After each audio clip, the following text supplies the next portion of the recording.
தமிழகத்தின் பல்வேறு பகுதிகளில் இருந்து சென்னை மாநகரில் ஆட்டோ ஓட்டுபவர்கள் தங்க வீடுகளின்றி ஆட்டோவை வீடாக பயன்படுத்தும் சூழல் நிலவுகிறது. இதனால் தாங்கள் பல்வேறு இன்னல்களுக்கு ஆளாவதாக அவர்கள் வேதனை தெரிவித்துள்ளனர். இது குறித்த ஒரு சிறிய செய்தி தொகுப்பை இப்பொழுது பார்க்கலாம்.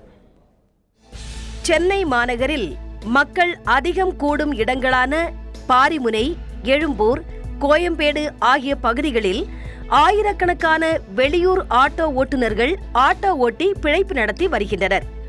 இவர்கள் இரவு நேரத்தில் தங்குவதற்கு வீடுகளின்றி தங்களது ஆட்டோக்களை வீடாக பயன்படுத்தி வசித்து வருகின்றனர்.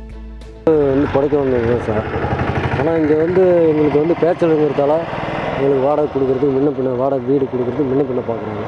அப்படியே வாடகை வீடு கேட்டால் கூட 15,000 20,000 இப்படி அட்வான்ஸ் கேட்குறாங்க. அதனால் சமாளிக்க எங்களால் கொடுக்க முடியல. பிழைப்பிற்காக சாலையோரத்தில் தங்கும் தங்களுக்கு பல்வேறு பிரச்சனை ஏற்படுவதாக ஆட்டோ ஓட்டுநர்கள் தெரிவித்தனர்.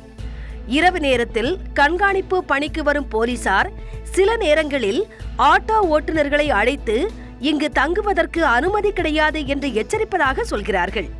சில சமயங்களில் ஆட்டோக்களில் இருக்கும் பணத்தை ரவுடிகள் கொள்ளையடித்து செல்வதாகவும் வெளியூர் ஆட்டோ ஓட்டுநர்கள் குற்றம் சாட்டுகின்றனர். தொந்தரவு எங்களுக்கு இருக்கும்.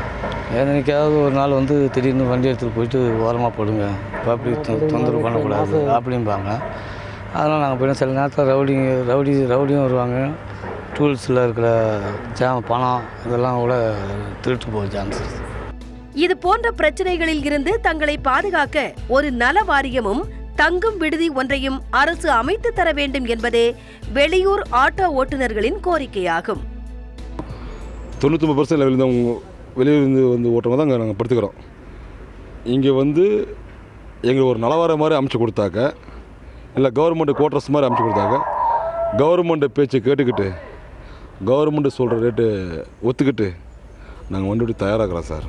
தங்களது கோரிக்கையை அரசு நிறைவேற்றும் பட்சத்தில் அரசின் ஆணைப்படி மீட்டர் பொருத்தி நிர்ணயித்த கட்டணத்தை வசூலிக்க தயாராக இருப்பதாக ஆட்டோ ஓட்டுநர்கள் உறுதியளித்துள்ளனர்.